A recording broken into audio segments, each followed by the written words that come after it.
Alrighty guys, this is something I got special for the channel. Hope you guys having a great Memorial Day. I gotta introduce the OG, my pops, right here. So what I'm gonna do moving forward, and y'all know I used to have the podcast, but this time it's gonna be me and somebody. Gonna do like a 1v1 conversation. We just gonna talk or whatever. Kind of like what LeBron did with the shop, where me and my pop was watching at the watching on my computer, where they talking in the barbershop and just talking about stuff. So, alright, Pop. So Pop's got his wife on his shirt, so he representing. So Pop, tell the people who you are. How you doing? I'm Walter Jenkins, a.k.a. Lee Rideout. Got the name Lee Rideout over my stepdaddy because my stepdaddy raised me, so he did a lot for me, so I wanted to be named after him. That's where the Lee Rideout come from. All right. So going back to it, you was you call yourself a military brat, right? Correct. So talk about that more. What's that like for you? Military brat is pretty cool. You get to travel all over the world, be with your pop. The only thing about being a military brat, once you get to know the environment real good, it's time to move on. But you know people from all over the world, different races, different colors, different creeds. You learn so much, and we're all located on one bus. The reason why they call us military brats because everything comes to us free, but not actually free, because my daddy paid his way for the service, but the brats, we get the benefits. So that's where they get the word military brats from. And grandpa was he like in the Air Force, right? He was in the Army. Army, he flew the planes and stuff, right? No, he jumped out of helicopters. Oh, he jumped out. I thought he flew it because he showed me the things he had on his hat before. They're aerosol wings. Okay. He jumps out of helicopters. And how long was he doing that for? 18 years. Wow. So you was like the places you lived at, I know you told me before you lived out in like Germany? Mannheim, Germany, Fort Drum, New York, Fort Hood, Texas, Fort Ord, California, and Fort Campbell, Kentucky. So you basically been about just a good percentage of the United States you actually seen because your dad was in there too. Okay. Yeah, that's correct. Wherever they stationed my dad at, he had a certain rank that you could take your family and they travel for free. Okay. So how long did you normally live in a place before y'all had to move because your pop sent you somewhere else? Since he was like in a special forces tactic group that does special things, sometimes 2 years, sometimes 3 years on post. It depends, it varies. Or he'll just leave us there on a certain post and he'll go travel, do what he got to do, and then come back to us. It depends on his commanding officer, what he decides. Gotcha. Now, was that more of a burden for you when that was going on? Because you got used to being in a place, and then it's like you had to move. Yeah. Like any place specifically, you wish you would have stayed longer then? I wish I'd have stayed longer in Germany. Mannheim, Germany was good to me. That's where I got my 4-year basketball scholarship for playing for the University of Kentucky. Germany was just good to me. I had a lot of good times growing up in Germany, being basketball, being on TV, doing commercials, being well liked and everything. Yeah, I just if you guys don't know, my pop was like a big basketball person. He could have made the NBA for sure because he played point guard, right? Yes. How many championships left your high school to? 4. All 4 years? All 4 years. Okay. All 4 years. What made you play ball exactly? I never really asked you that. The girls like the guys to play ball, so I try to do things to catch a girl's attention. So I played ball, and then at first I wasn't good at all. My eighth grade, I got cut. Really? I got cut. The high school coach said I wasn't good enough. I was selfish. I was doing all that hot dog street ball. So I talked to my mom. God rest her soul, Jackie Phoebe Ryder. She's no longer here with me. She paid for me to go to a basketball camp. My first basketball camp. I liked it, and I started doing basketball camps. Then I started playing in all kinds of city programs and everything. And then my freshman year, boom. Okay. That's how it went over. Okay. What was one of your most fondest moments playing high school ball? I know you told me you used to be in newspapers. I wish we had like a thing with VCR to make it to like a DVD. Yeah. I never got a chance to see my pop like video. I would love to see that. I'm gonna have to work on that. All my basketball highlights and stuff is on VH1.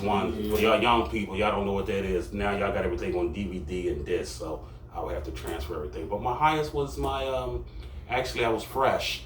So my son was watching my basketball game, so that was inspiring to me. I used to lick my tongue at him, he licked his tongue back at me while we was playing ball. So with my little son, he probably don't remember it, but you know, he was like 2 when I was playing ball.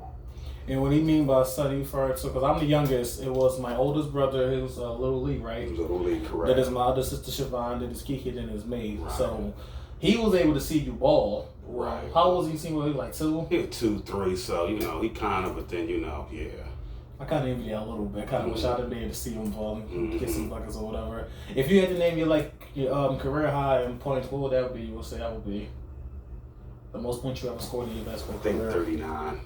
Oh, okay. 39. I look at thought you would say like 50. Nah, What you be I telling me? wasn't that much of a ball hog. I was a ball hog, but not that much. Yeah.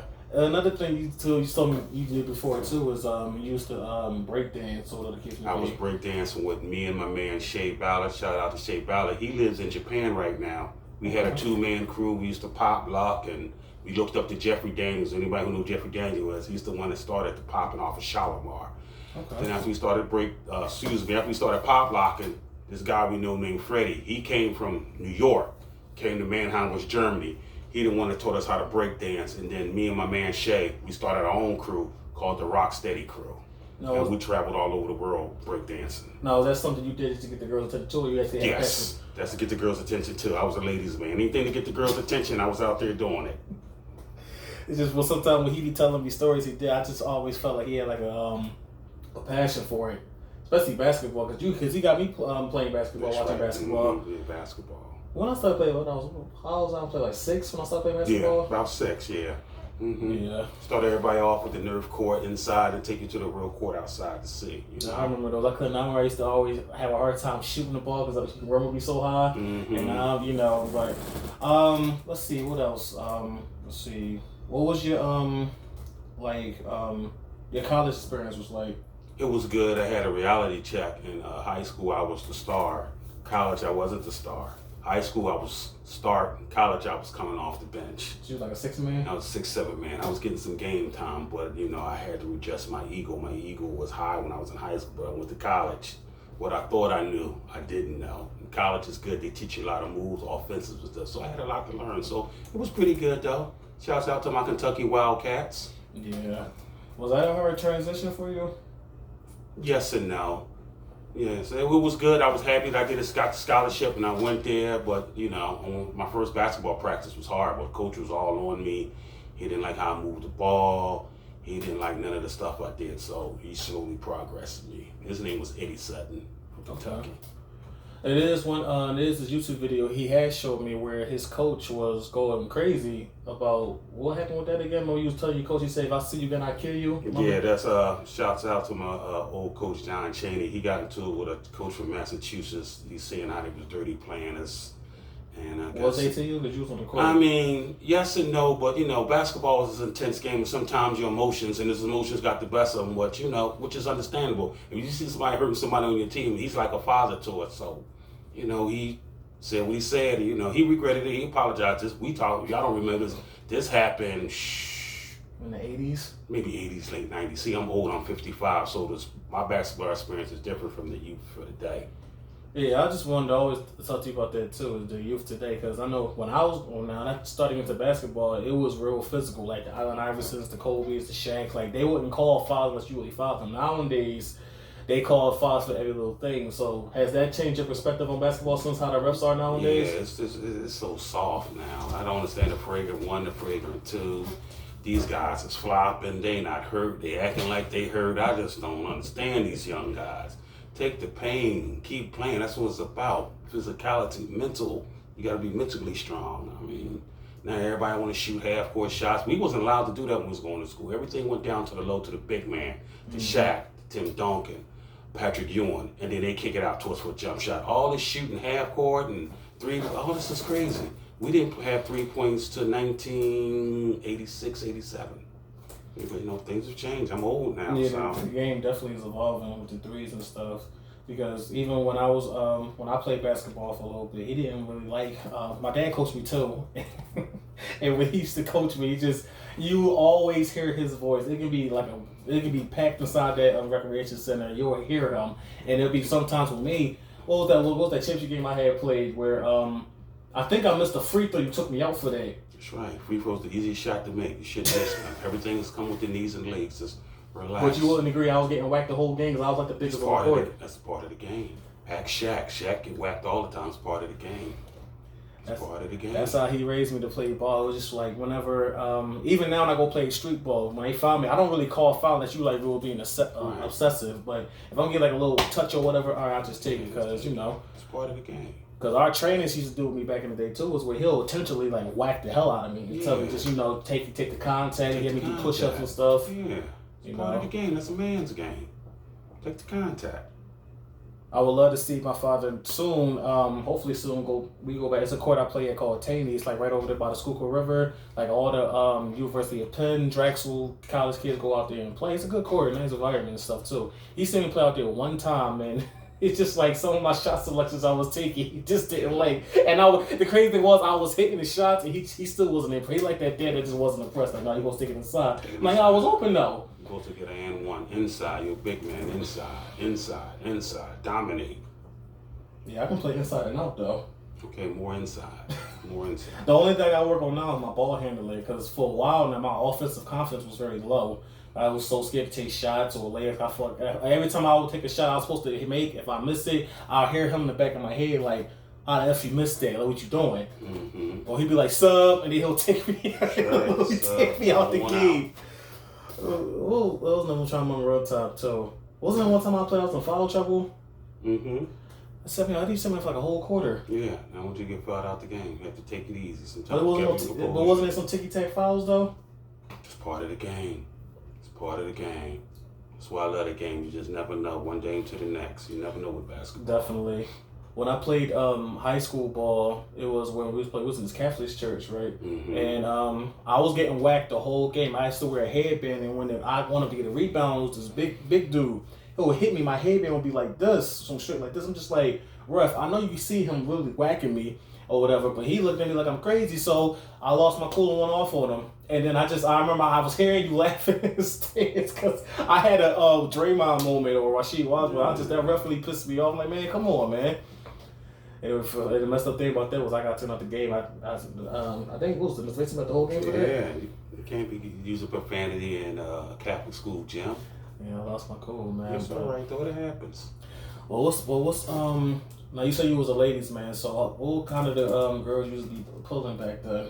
If anybody remember Soul Train, my mom used to say I pulled them Soul Train women. You know, I'm trying to use the right word. The women that's flamboyant, that show off stuff they're not supposed to show off, advertising. Show off some skin. Yeah, so that's what I used to pull. So the girls wearing now is getting hot. Like stuff like They're that. ridiculous with the stuff they wearing now. They don't need nothing to the imagination. At least when I was growing up, that show a little bit and you can imagine it. They just letting it all hang out. Yeah, that's true. Yeah, that's crazy there. That ain't nothing but trouble there. But what got you more interested with women when you was around that age with basketball stuff? It was like for you, it was like you just wanted to get them all, or just like, if I like you, I was gonna go get you. No, just like I'm hollering my name. Lee. Oh, they go Lee. Oh, do it, Lee. Lee can play ball. Oh my God, I'm in Lee's classroom. Oh my God, Lee walked down the hallway and spoke to me. So I really had a real ego thing. That's why when I went to college, all that. They ain't give a hell about no Lee. You gonna play ball, you play this university, do what you gotta do. All that popularity, nah. I heard college be different. If you put popular in college, everybody know you. You ain't had that back then? I had a few, but it wasn't like it was in high school. High school, I was the man. It was a difference when you're the man and go to college, you're just a regular man. Right. I had a few girls, but in high school, everybody wanted me. Parents shook my hand, mother shook my hands, everybody speaking to me. You ever seen, what's the movie? He Got Game, Jesus Shuttlesworth. That's a classic. That was me in high school. Till I got to college and all that stopped. I was the biggest thing to then reality set in when you play college ball. You got people that's better than you, taller than you, faster than you, stronger than you. So I really had to work on my game. Mm-hmm. So. All right. So another thing too was when your first experience when you got the news you was about to be a father. Talk to me about that. That was a bad scene, man. That was a bad scene. He was telling me about it a little bit. Bad scene. My mom was a big time reverend into her church, and then my father was into the service doing his thing, and I was supposed to have this pure image of innocence. And Nelka, people, that was my baby mama, people knocked at the door and said that your son got my daughter pregnant. My dad is a gangster. So the story I heard that my dad told him, "What the F you want me to do about it? I ain't no damn doctor," and slammed the door. So after that, you can imagine the family feud started. So that was about it. After a while, they was going back and forth. and they never really made amends. But I was a proud father, but then my mom put so much pressure on me, and I know so long, so it was just a bad scene. It wasn't nothing like you would see on TV. It didn't go where everybody thought it was going to go.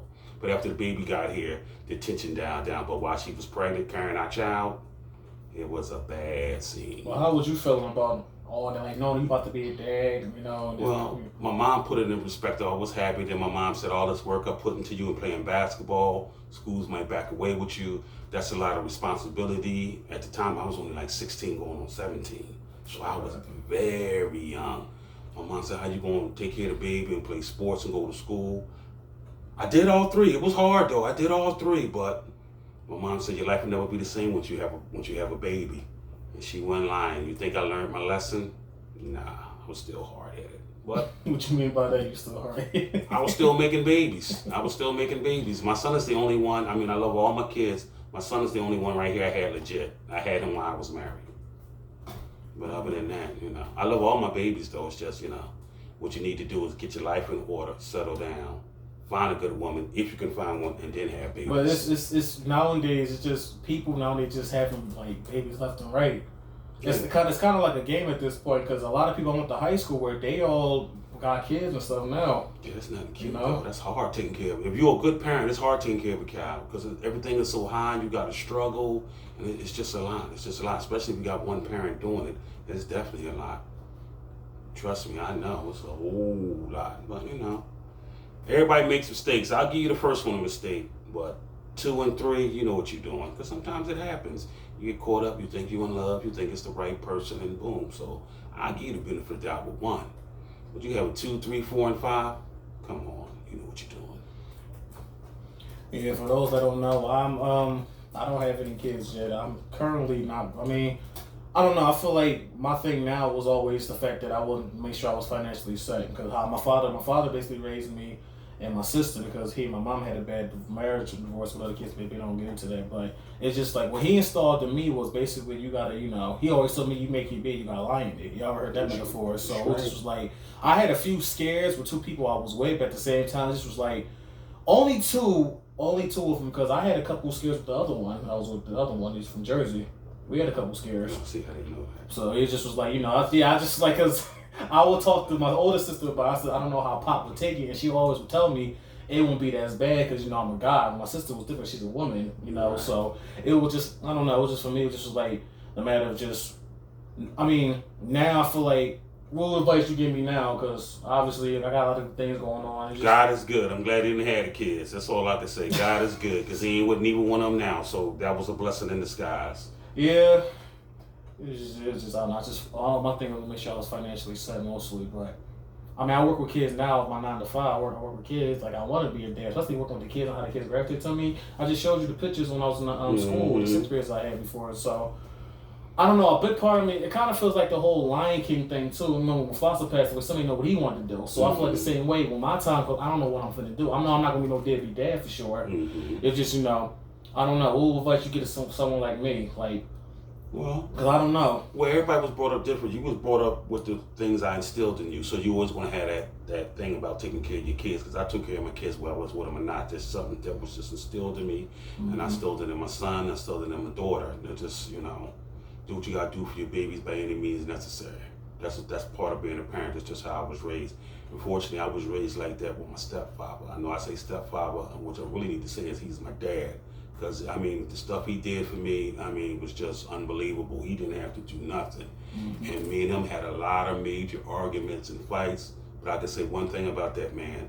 Not one time did he ever say, "You're not my son, go find your father." And I love him for that. All right. I always think about it, too, in this case, if that situation were to happen, how would I even come confront you about it? Because I'm going to tell, obviously, you got to know. Well, you're a man, so it's hard. I'm not being prejudiced on the women, but because the women bring the burden home. They're going to cry to their daddy, and daddy got to step up to the plate. But the guy, my son, I just talked to you, know what you did? Be a man, take care of your baby, so I wouldn't be upset. The only thing the women's going to be upset about is, and I told my son this since he was 3 years old, I want a blood test. Nothing personal, nothing just to make me feel good. We're not going to argue and fight, because I'm going to pay for the blood test. It's just something I need to know in my mind. Now, if you love my son like you supposed to, and I ask for the blood test. My personal opinion, you shouldn't have nothing to hide.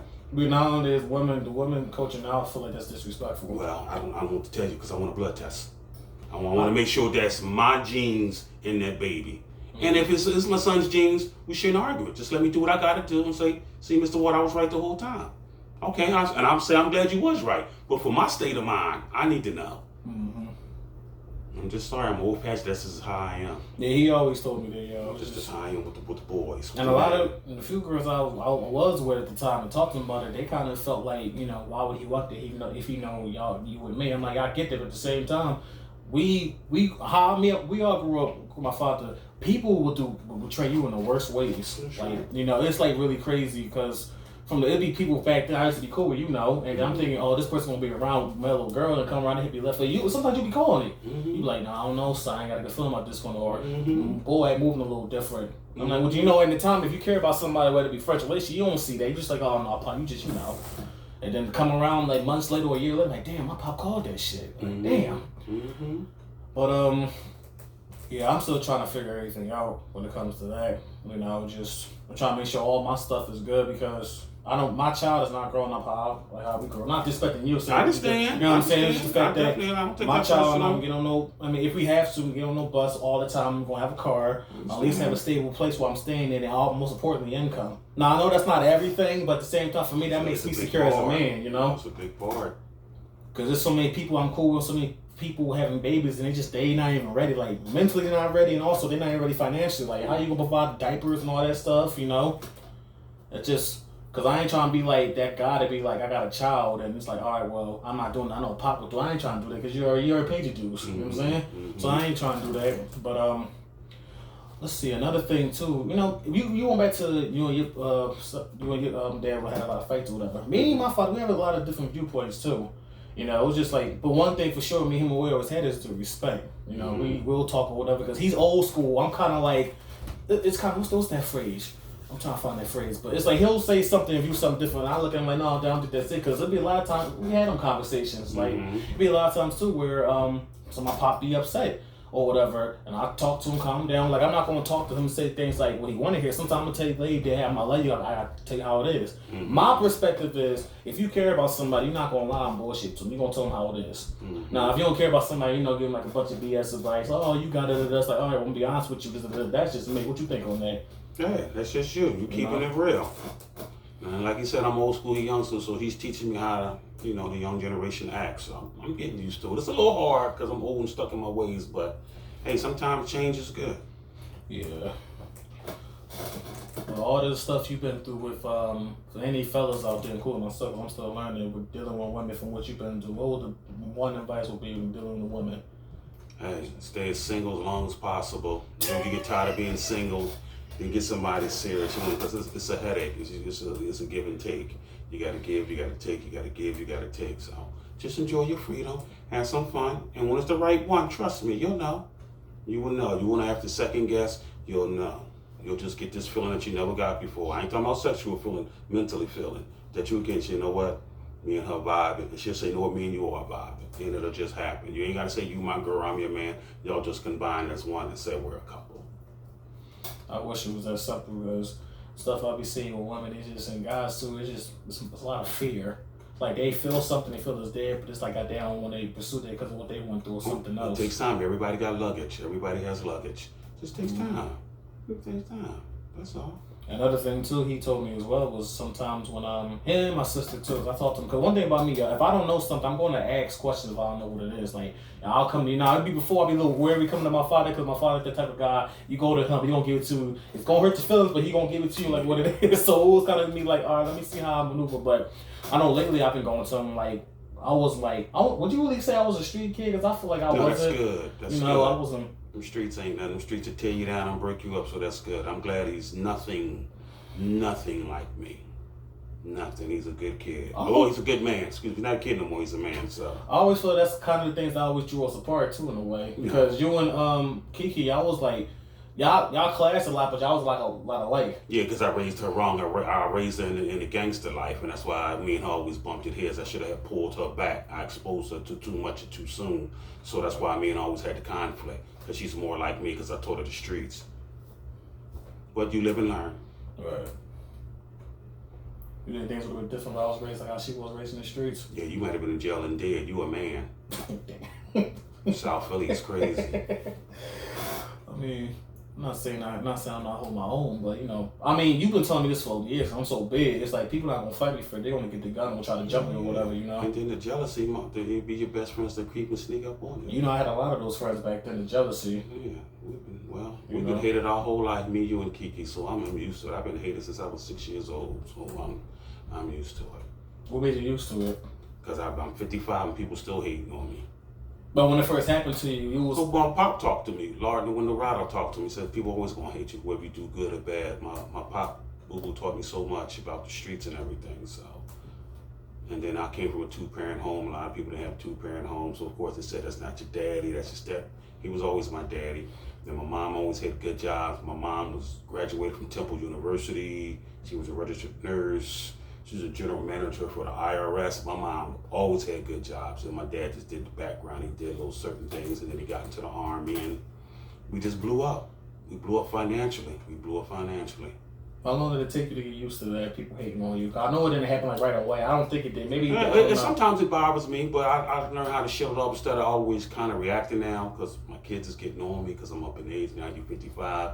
Shouldn't be out there fighting over dumb stuff, but you know, I have my moments. But it's one thing, that's how people are. My pop and mom always taught me, you can't please everybody. Mm-hmm. So just please yourself and you do what you gotta do. That's all. Yeah, that's definitely true. But another thing I want to say too was, now when it comes to, because it's like the whole, you always talk to me about the legacy, right? Mm-hmm. Like I gotta pass legacy down, so whenever I had either my son or daughter, I can pass that down to them or whatever. Mm-hmm. But in your mind, from everything that I've been through and everything, I post all the time about me with like I'm a mental health advocate. I post about it, I talk about it all the time because I know what it's like and how it is to be in that way. But what was your viewpoint? But you feel like I'm close to there or ready to take on you're that? already there, because how I was brought up everything illegally. And I'm not gonna say too much, but as I got older, I started becoming legal. Mm-hmm. My kids was always legal. Perfect driver's license, you know, school, education, no drama. So that's their legacy. My son has a hell of a legacy. He got a car, license, all kinds of awards, scholarship from graduating from high school. People still holler at him, want him to go to school and learn. He's working with kids, so his legacy is way better than mine. My legacy was good at my time. You know, I played ball, did this, did that, but I never really fulfilled everything. I was just hopping from here to here. See, my son is more focused. Graduated from high school, got a scholarship, did volunteer work, joined the church, helped community services out, worked with the great Kenyatta Johnson, helping them do stuff. Now got a good job helping with kids. See, he set his tone for his legacy, so now his kids have to take it beyond. I did what I could do, so my son surpassed me. It was all kids supposed to do. If you raise them right, they're supposed to be surpass their parents and be better and take it to the next level. And that's why I told him, that's why he took it to the next level. He's on a level that I'm not on, which I'm very proud of. 24 years old, got his own office, good credit.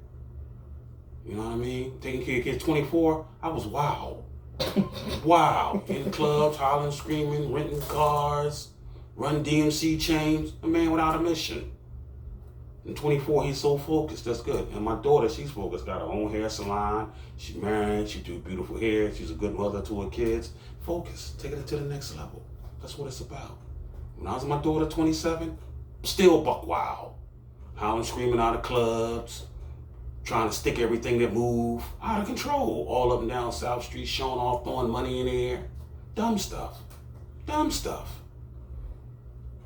But mostly all that focus and stuff really came from you, honestly. Just watching how, you know, single father you worked, always worked. That's why for me, it's like I can't afford to be laying down. My boss just now was telling me, shouts out to my boss, he was like, you have to take off. I got so many vacation now, I was just like, I don't want to. It's like, when I'm going through something, I learned that from him, I gotta work it off. I gotta be going to the office, working with the kids, or doing on the computer, I gotta be doing something. So that focus really goes from you, because it just was like, you know, just seeing the struggle. We was in the struggle. It wasn't like people think, oh, we just had it. No, it was a struggle for us for a while, you know, before we got in this house here. But, you know, just, it kind of puts that into perspective, like, I'm not going through that struggle again. I'm gonna make sure that I got something tucked away and all that stuff. Exactly. Because we had before, and then we lost, and then we had, then we lost, then we lost everything. And God is good. Now we're back. Yeah. We're back. It's like people see you, but they don't know like the whole story. Right. They see because like you said, when I got the nice car, good job, credit you. You just became the manager at your job. Right. And anything else, or anything everybody, he got all this that, but y'all don't know the process it took for that. Yeah. It was crazy. Yeah, it was crazy. It was really crazy. I mean, not saying things ain't crazy now, but it was like crazier back then. And now it's just life happy, things we life happy. We don't struggle with money like we used to struggle. Worry about a cable getting cut off, water kept off, food, eviction notices, how to scrape up money, get them a decent pair of sneakers. God has blessed us. We don't worry about any of that no more. God has brought us a long way, so we are very thankful and very appreciative. Yeah. But one thing I ask about you too is something I always want to ask you. What's that? How did that motor started coming for you growing up? Because you always had the motors. I seen you. My mom, Jackie. Your mom? My mom was always a go-getter. She always was hard on me. I'm glad she was. She always was in my ass, and that's where I got it from. Mom and still. You think because you was the oldest why she did that? Yeah, she said because I was the oldest, so I had to lead example, and I had to be the strongest, and I had to do everything just right. It was a lot of pressure on me, but I'm glad she did what she did because ain't no telling how it turned out. So I'm glad she kept her foot in my ass. I'm very glad she did. I love and miss my mom. I'm glad she did what she did for me. Yeah, and going back to what you said before too, was just you said you used to girls and stuff. So for you to be like, settling down now the way you have, I gotta give you more props for that because, just from what you told me and what I've seen here and there growing up for you, because my dad did like a whole 360. So when that happened, that's how I knew. I'm like, all right, well, he got himself a good one. So I'm gonna really be like, all right, I'm gonna go ahead and calm down. Yeah, for me to calm, that's why I'm wearing the shirt. Shout out to my wife, Dolene Jenkins. Dolene Jenkins from New York City. She used to live down the street from Biggie, Bed-Stuy, so she's good. She's good to me. She's calmed me down. So, it's all good. Then I'm getting older too, so it's time, leave that young boy stuff alone. I'm 55. My wife is older than me. She's good. She doesn't argue. She's kind of laid back. Yeah, we all need that person, and that's what I be telling you. That's what I be telling the young boys I work for, or I work with. Like my clients, put some respect on them, and just people in general. You gotta find that person that can just that level you out. Now the thing is, they say now, Pop, you gotta balance stuff out before you find somebody. I personally, I get what they saying, but at the same time, being the right person, they ground you. They help them. They put things in perspective. Just how I know with your wife now. I know for you be like, y'all might have your moments at the same time. It's like I see she keeps you like level-headed. Yeah, she does. Well, another thing about the pressure too. Now, I know for me, because I'm the son, so it was kind of more like. I noticed with you when it came to school, you was always like kind of put your foot in me when it comes to school.